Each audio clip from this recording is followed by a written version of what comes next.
শেখ হাসিনার কি নৌকা, ডিপজলের কি নৌকা? সবাই বলো নৌকা, রব উঠেছে নৌকা, চারিদিকে নৌকা। একদিকে আওয়ামী লীগের লকডাউন আর অন্যদিকে এবার রাগ হয়ে মাঠে নেমেছেন খল চরিত্রে অভিনয় করা বাংলাদেশের জনপ্রিয় ভিলেন মনোয়ার হোসেন ডিপজল।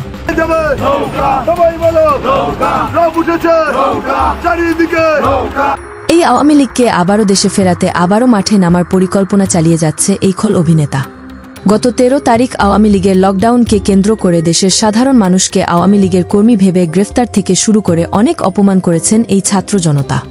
তাই তো সাধারণ মানুষের উপর এমন অত্যাচার এবার সহ্য না করতে পেরে এবার মাননীয় আদালতের বিচার বিভাগের আইনজীবীরা আইনশৃঙ্খলা বাহিনীর সাথে এবার লড়াই করছেন।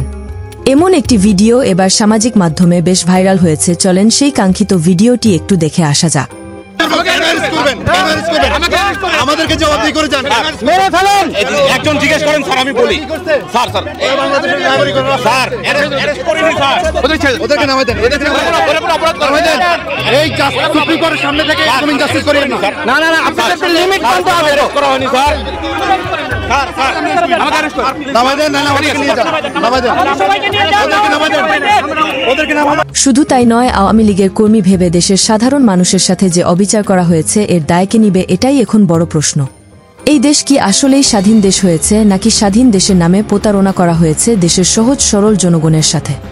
আজ যদি আপনারা এই আওয়ামী লীগের অস্তিত্বই না রাখেন বাংলাদেশে, তাহলে সবার প্রথমে যারা বড় বড় জায়গায় রাজত্ব করছেন তাদের সরিয়ে দিতে হবে। সেখানে আপনারা কেউ কিছু করতে পারবেন না, কারণ আপনাদের সেই সাহস নেই। আপনারা শুধু পারেন গরিব অসহায়দের ধরে মারতে। এটা কখনো একটি স্বাধীন দেশের রাষ্ট্র কাঠামো হতে পারে না। আরও কিছু বলতে চাই, এই দেশে আওয়ামী লীগের যদি স্থান নাই হয়, তাহলে এই মনোয়ার হোসেন যে আওয়ামী লীগের কর্মী ছিল তার তো কিছু করতে পারেননি। শুধু কি তাই, এই বাংলাদেশের বলিউড কুইন অপু বিশ্বাস কিন্তু সব সময় এই ক্ষমতাচ্যুত শেখ হাসিনাকেই নিজের মায়ের পরের স্থানে রেখেছিল। কই কারো তো কিছুই করতে পারেনি ছাত্র জনতা। বেশ, এইসব আওয়ামী লীগের কর্মীরা এই বাংলাদেশের মাটিতে বেশ চড়াও হয়ে ঘুরছে ফিরছে, খাচ্ছে দাচ্ছে, জলপরীর মতো চলাফেরা করছে। সেখানে কিছুই করতে পারে না এই ব্যর্থ উপদেষ্টারা ও ছাত্র জনতারা।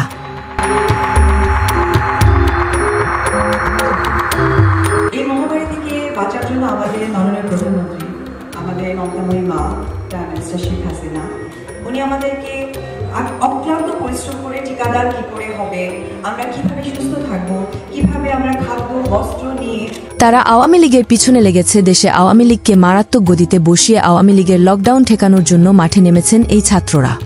ধিক্কার জানাই সেই সব ছাত্রদের। এমন জনমত প্রকাশ করেছেন দেশের বিভিন্ন রাজনৈতিক দলের কর্মীরা। যে মানুষ 9 মাসে মনে করে 30 লক্ষ লোক শহীদ হয়ে এই দেশ স্বাধীন করছে, আর এরা 15 দিনে এরা দেশ স্বাধীন করে। তারা স্বাধীন করছে সাধারণ গরিব মানুষের মারিয়া। তারা তো রক্ত চুষা খাইতেছে। আমাদের মতন মানুষের যখন আমরা ভাত পাই না, রাস্তায় ধুয়ে গেছি কাজের জন্য। আমার মনে হয় না তারা কোনো সমর্থন পাবে। আপনি দেখেন তাদেরকে বাংলাদেশের 99% মানুষ তাদেরকে চিনেন, তাদেরকে কেউ চিনে না, তাদের কোনো অবদান নাই বাংলাদেশে। এবং তারা যে এককভাবে নির্বাচন করতে যাচ্ছে, তাহলে আমার মনে হয় না তারা একটা আসন পাবে।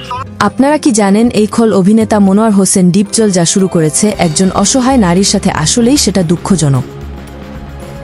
আমার স্বামীরা 1 তারিখে ধরে লয়ে গেছে, নিয়ে তার 5 তলায় নিয়ে তার অনেক মারধর করছে। এই যে তার রিপোর্ট আমি মেডিকেলে নিয়ে রাত 1টা বাজে আনছি। এই যে তার হাড্ডি ভেঙে দিছে, তার মাথার ব্রেনতে বাড়ি খাইছে, এই যে মাথায় বাড়ি খাইছে। আমি নিরহ মানুষ, আমি গরিব অসহায়। এই মনোয়ার হোসেন ডিপজল আমার সাথে তার কি শত্রুতা?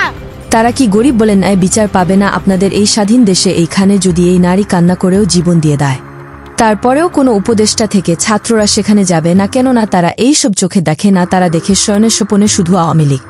যে অন্যায় করে তার কোনো ঠাঁই নাই, সেটা আওয়ামী লীগ হোক কিংবা বিএনপি অথবা জামাত হোক না কেন।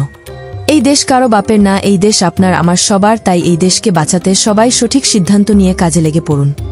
এমন মন্তব্য করেছেন বাংলাদেশের হাজারো লাখো কোটি সাধারণ জনগণ। আমাদেরকে জবাবদিহি করে যান, মেরে ফেলেন। এই দেশে আওয়ামী লীগের জাতীয় পার্টি, এটা দেশের ম্যাক্সিমাম 50 থেকে 55% জনসমর্থন আছে। এখন আপনি আওয়ামী লীগের জাতীয় পার্টির নির্বাচনের বাইরে রাখলে ওই নির্বাচনটা ইতিহাসে সেরা নির্বাচন কেমনে হয়? মানুষ কয়েক টন গাঁজা খাইলেও তো এই সমস্ত কথা কয় না, কিন্তু আমাকে সরকারের প্রধান উপদেষ্টা আর তার ফেস সচিব কয় এটা নাকি ইতিহাসে সেরা নির্বাচন হইব।